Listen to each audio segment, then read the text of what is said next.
and she is, in fact, the mother of Black Cosmetics. Wow. She was where it started.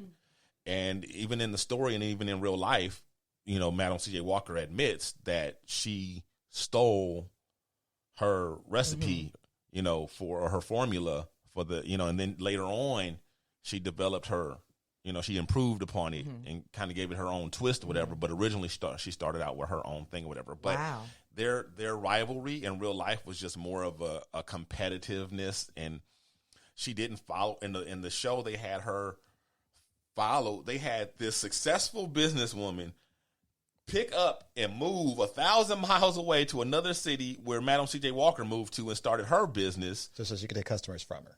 Right, just so she can take customers from her and ruin her business. That's all made up. Wow. She did not do that. She stayed in her own town and continued to build her like a smart business person would do. That's what she did. Well, they also, very beginning, their impetus of how they met and all that good stuff like that, and they made up this whole story within this story that, like, Addie wouldn't let her work for her. Right. And that's not true. When in fact, she was one of her first agents. Wow. Top agents in another city. They weren't even in the same city. Yeah. She worked for her for quite a while. Yeah. Wow. Yeah. So there's a lot of stuff. I don't like that. Yeah. Yeah. The stuff about the Tiffany Haddish. Oh my God. She was miscast. Thank you. I'm glad you said that because I love her. That's my friend. But she's miscast. Horribly miscast. You always call out good actors. She's like 5 years younger than wasn't y'all, how you her mama? Wasn't y'all in the same sandbox together? Mother? Yeah, she played the daughter of Octavia Spencer, and they're basically the same age. Well, C.J. Walker supposedly did have a child when she was young. She did, yeah. But she got married when she was 14. I don't know how old she was when she had her first child, but I assume it wasn't probably that much longer. I loved me some Tiffany.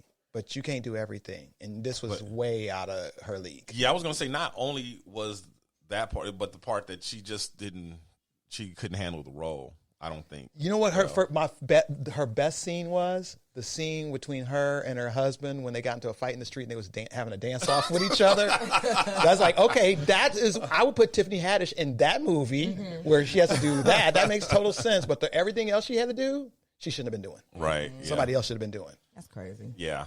Yeah. So, and then so the stuff about her and the not only did she not have the girlfriend, but she had two other husbands after her initial husband that they show in the movie. And the husband that they showed in the movie, they had him being a spy and starting fires and all this kind of stuff by accident or through carelessness and incompetence, which didn't happen. He didn't spy. And he didn't start the fire through incompetence. There was no fire. It was all manufactured and made up. Between all the colorism was very heavy-handed. I mean, trust me, I know it's a fact in our culture, and it's something that we had, but it wasn't a part of the story the way that they made it out to be. Right. You know what I mean? And I don't like that. Yeah. I don't know why they felt like they needed to do that, because it wasn't like they dealt with it in some sort of positive way or anything, and I don't know. I thought all the men looked very stupid and just, it was a mess. I don't know. That's my biggest problem when they do movies like this, even though it's like loosely based or whatever, however they're saying it. Right. But it's really hard to tell somebody else's story without having to use like fillers if they're not there. Well, so that's the one thing I didn't like about the Tupac movie. I didn't like about a lot of these other movies, because you don't really know what to trust and what not to trust. And if I didn't know any really background about her, I would be taking all this at face value, which I think a lot of people are. Well, to make matters even a little bit more complicated on that side, this adaptation that is on Netflix is also based off a book of one of the relatives, one of the heirs of the family. Great granddaughter. So that makes you more believe, like, oh, this could be a lot of this could be real, right? Because it's based off a real family member's book, right? But all that stuff that they put in there wasn't in the book, so it's like, they did all that stuff to let's make this juicier. And then I have to be honest, I love that they thought about a hook or some sort of theatricality to it, the boxing theme and all that stuff like that. But after a while, that stuff just became tedious to me. And I was like, get to the story. Get onto the story. I get the analogy, but it's like you said, it was heavy-handed. It wasn't so well done. Heavy-handed. It wasn't well done, and it came across as gimmicky. Yes. And like stick. Yeah. Yeah. It just didn't fit the tone of the movie, or it wasn't. Yeah, it was definitely a C movie in my opinion. Yeah, I was actually talking to Jessica because we were waiting to watch it together. When I was growing up, my grandmother and my great aunts, they would when I went to her house when I was a little girl, I would pick up her feather duster all the time and be dusting. So they would call me Madam Poo Poo. That was my nickname. And then me and my good friend Jessica, I call her Madam, or she calls me Madam, and I call her something else. So we were like, okay, we're gonna watch this movie together. But during the quarantine, we're not going over there. So we just got the CJ Walker movie on pause. Yeah. But I might just have to watch it but now I don't even know if I want to. Yeah. So, but one thing I do appreciate the fact that they kind of took you through her whole cosmetic, which surprisingly I was ignorant about her cosmetics. I had always heard, all I had ever heard about Madam C.J. Walker was she invented the pressing comb. Right. That's all I ever heard. And that she was like, one of the first black millionaires, and especially female and all that. But other than that, pressing comb. And I'm talking even from teachers in school and, on in books and whatnot or whatever. That's what claim to fame. I didn't hear anything about cosmetics. And then the fact of the matter is it was the reverse. That's what she did do was cosmetics, and she didn't do. Now her and Annie both made modifications to the pressing comb, and Annie put the first patent out on it, but she didn't invent it. It was around before her. No one knows exactly who invented it. But Madam C.J. Walker, she widened the teeth and did some other improvements on it that made it work better, kind of like just how she did with Annie's formula for, the hair and whatever else, she did her thing and made it smell better and whatever else. But, so, she didn't invent the pressing comb at all, but she was, however, into the whole cosmetic thing. So lies. Yeah. Well. Lies on lies. Now, see, I think the way to do things, for example, the Booker T. Washington, she gets into this whole thing with Booker T. Washington, right? Mm-hmm. That particular story that they do, that never happened. But that story and their relationship, that interaction typified their relationship in real life. So it's like that could have happened, where it didn't happen, but it could have happened. You know what I mean? Like, that's the kind of license that you're supposed to take. Yeah. You know what I mean? Like, it's kind of summed up their adversarial kind of frosty relationship where they weren't best friends, but they weren't enemies. Right. And they didn't see eye to eye. They kind of butted heads, and later on he kind of came around to her way, and supported her in the end. But in the beginning, they started out and it showed that, and it conveyed that, and that was perfectly fine. I was perfectly okay with that. But that thing with Annie, it was just a lie. Well, on top of all that, they also had the other B side to the whole Booker T. Washington thing, which is like, oh well, it's men don't get women business right.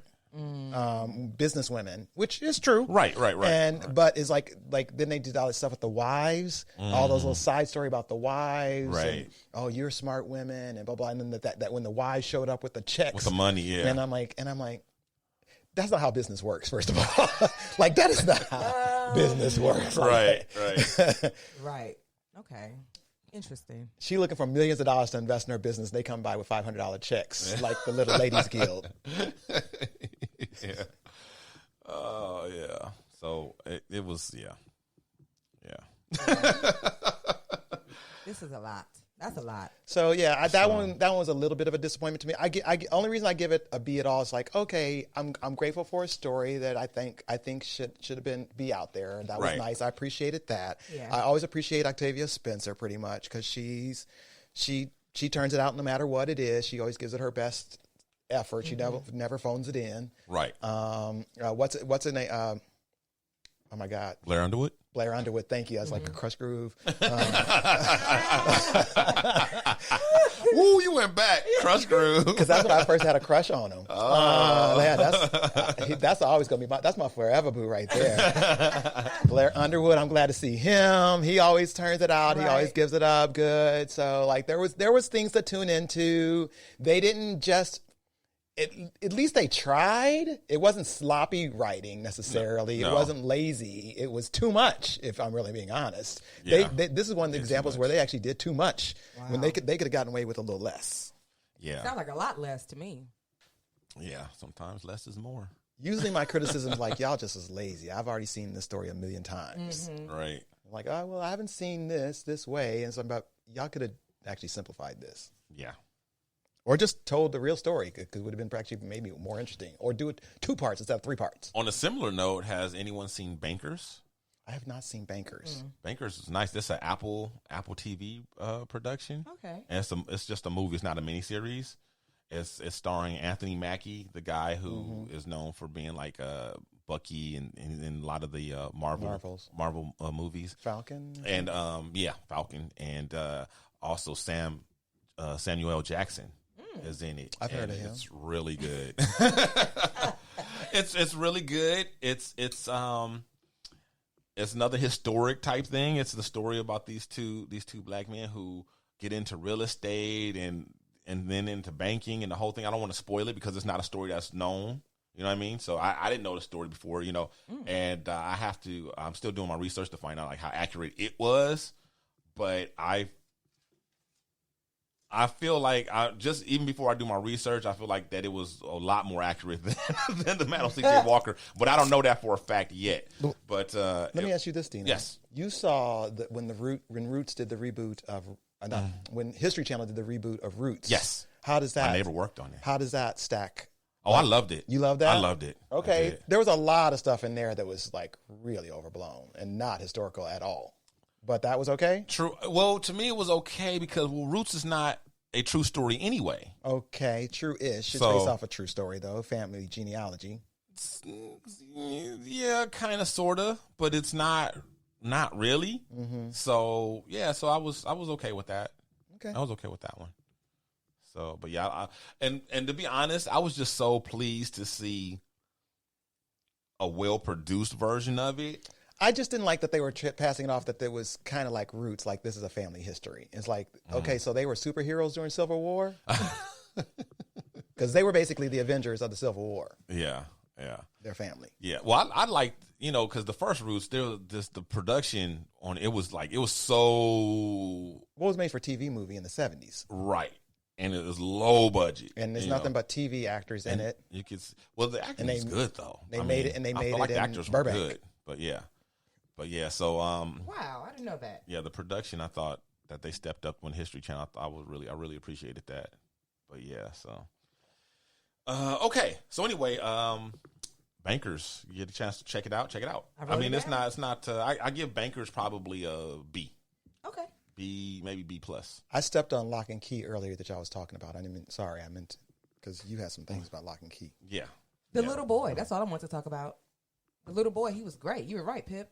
You said the little boy was a natural, like they just picked him up off the ground and tossed him right in there. Great That's all I wanted to say. That was it. Yeah. I loved it. Well, I liked it a lot. I compare it to, I think it's, comparable to...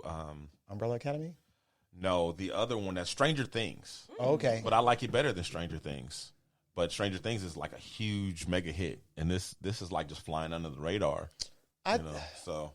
They're both got that teen drama-ish thing, and that's what makes it downgraded for me a little bit, because there's sometimes it's like I feel like I'm watching like Riverdale, and I'm like, oh yeah, I was getting so good, but that's also me just maybe not being their audience right for it, but I do enjoy it. I think it's a great Great show. Yeah. Well, speaking of Netflix and things on Netflix, Ozark is back. Okay. That's Ozark too is intense. back, and really, I like Ozark, and I can tell that they're, we talk about their 3 and cut. their three and done model, and it definitely feels like this is the third season. Rock, paper, scissors. And it feels like they're wrapping it up. I can feel it coming. I even have a prediction